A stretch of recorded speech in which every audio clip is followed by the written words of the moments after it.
Hello student, स्वागत है आपका हमारे यूट्यूब चैनल जेके ऑनलाइन स्टडी पॉइंट में। बाबू, आज की इस वीडियो में हम प्रश्नावली 1.3 के प्रश्न संख्या 1 सॉल्व करने वाले हैं।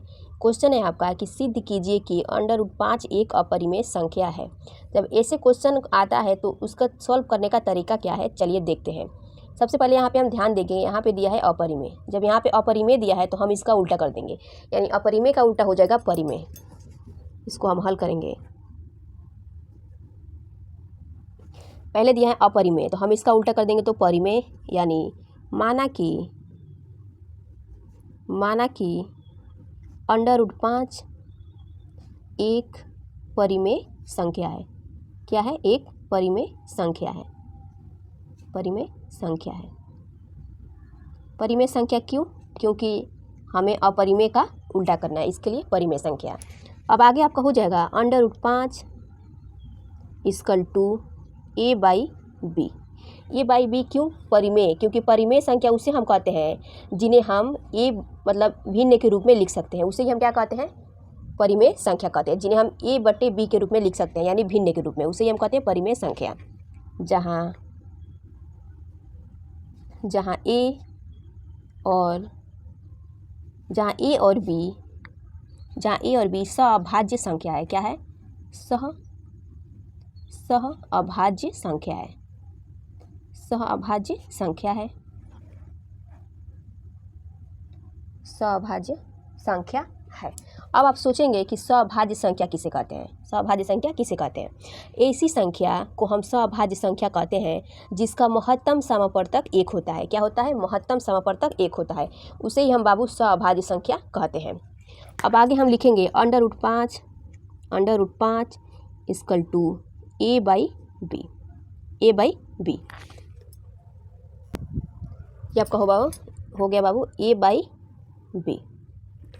अब हम क्या करेंगे? दोनों पक्षों में वर्ग करेंगे। तो हम यहाँ पे लिखेंगे दोनों पक्षों का वर्ग करने पर, दोनों पक्षों का वर्ग करने पर जब हम इसका वर्ग करेंगे तो √5 का स्क्वायर हो जाएगा और a/b का स्क्वायर हो जाएगा। यहाँ 2 से ये रूट कैंसिल हो जाएगा, तो आपका बच गया 5 = a² अपान हो जाएगा b²। अब हम क्या करेंगे? ये b² है, b² को इधर लेके जाएंगे। तो b² को इधर ले जाएंगे तो ये आपका हो जाएगा 5b²। क्या हो जाएगा? 5b² = a²। अब b² को इधर ही रहने देंगे और जो 5 गुणा में है बराबर के इधर भाग में लेके जाएंगे। तो ये आपका हो जाएगा बाबू b² और बराबर आपका हो जाएगा a² और अपान 5, यानी a² बट्टे हो जाएगा आपका 5। अब यहाँ पे हम यही समझे हैं कि अर्थात a² का एक गुणनखंड 5 है। क्या है? हम यहाँ पे लिखेंगे अर्थात a² का एक गुणनखंड क्या है? 5 है। 5 है। जब a² का एक गुणनखंड 5 है तो a का भी गुणनखंड 5 होगा। तो हम यहाँ पे लिखेंगे चूँकि a का भी एक गुणनखंड 5 है। एक गुणनखंड 5 है, क्योंकि जब a² का गुणनखंड 5 होगा तो a का भी एक गुणनखंड 5 होगा। तो हम माना कि जैसे हम यहाँ पे माने हैं, यहाँ पे भी हम मानेंगे कि माना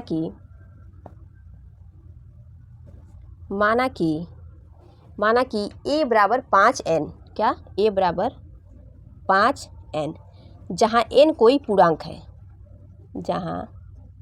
जहाँ n जो है, n कोई पूर्णांक है।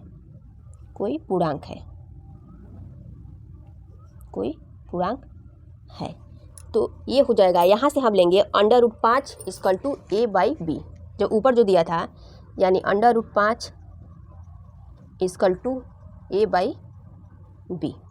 अब हम क्या करेंगे? जब √5 = a/b है तो हम क्या करेंगे? एक जगह पे a का मान रखेंगे। a का मान कितना दिया है? 5n। तो ये आपका हो जाएगा √5 = ए का मान कितना दिया है 5n, अब बटा आपका हो जाएगा b।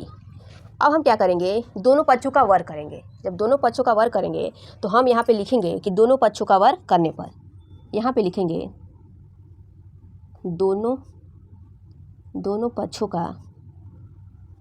का वर्ग करने पर, तो ये आपका हो जाएगा √5 का स्क्वायर 5n बटे b का स्क्वायर। तो ये आपका हो जाएगा, ये तो 2 से √ कट जाएगा, तो ये आपका हो जाएगा 5 इक्वल टू ये आपका हो जाएगा 5 × 5 = 25 यानी 25n स्क्वायर बटा आपका हो जाएगा b स्क्वायर। अब हम क्या करेंगे बाबू, ये b स्क्वायर को इधर लेके जाएंगे। जब b स्क्वायर को इधर लेके जाएंगे तो ये आपका हो जाएगा 5b square equal to 25n square.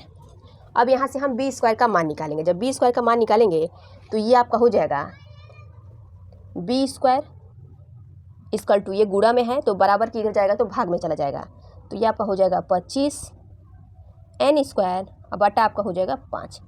अब हम इसको काट सकते हैं, 5 × 5 आपका होता है 25, तो b स्क्वायर का मान कितना निकल गया आपका, b स्क्वायर का मान निकल गया आपका 5n स्क्वायर निकल गया। अब यहाँ से हम b स्क्वायर का मान निकालेंगे। यहाँ पे जो 5 है गुणा में बराबर के इधर लेके जाएंगे तो भाग में चला जाएगा, तो ये आपका हो जाएगा बाबू b स्क्वायर बटा आपका ये इधर चला गया तो 5 इक्वल टू आपका n स्क्वायर, क्या हो जाएगा n स्क्वायर। अब हम क्या करेंगे, यानी यहाँ पे आपका निकल गया b स्क्वायर बटे 5 इक्वल टू n स्क्वायर, इतना का मान निकल गया n स्क्वायर का b स्क्वायर बटे 5। यानी हम कह सकते हैं कि b स्क्वायर अगर 5 से कट रहा है तो b भी 5 से कट जाएगा, यानी ये हमारा मानना क्या है, गलत है। ये हमारा मानना क्या बाबू, गलत है। ये हमारा मानना जब गलत है तो हम इसका स्टेटमेंट लिख लेंगे। तो स्टेटमेंट लिखेंगे अर्थात b स्क्वायर का एक गुणनखंड 5 है। b स्क्वायर का एक गुणनखंड क्या है, 5 है। b स्क्वायर का एक गुणनखंड 5 है। जब b स्क्वायर का एक गुणनखंड 5 है तो b का भी एक गुणनखंड 5 होगा। तो चूंकि b का भी एक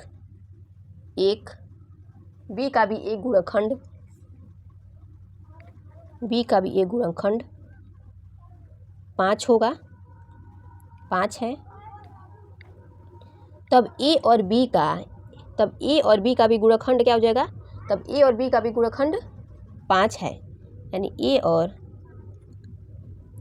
b का एक गुणनखंड क्या है बाबू, 5 है, गुणनखंड 5 है, जो हमारी कल्पना के विपरीत है। क्या है, जो हमारी कल्पना के विपरीत है, कल्पना के विपरीत है कि a और b में एक अतिरिक्त कोई उभनिष्ठ गुणनखंड नहीं है। क्या है, एक के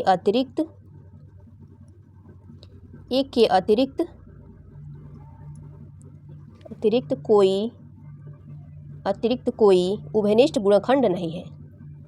क्या है, उभनिष्ठ गुणनखंड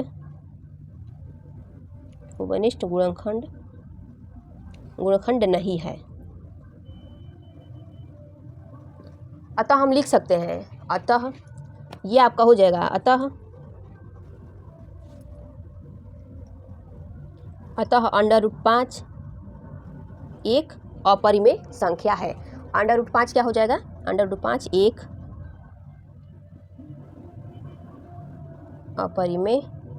अपरिमेय संख्या है।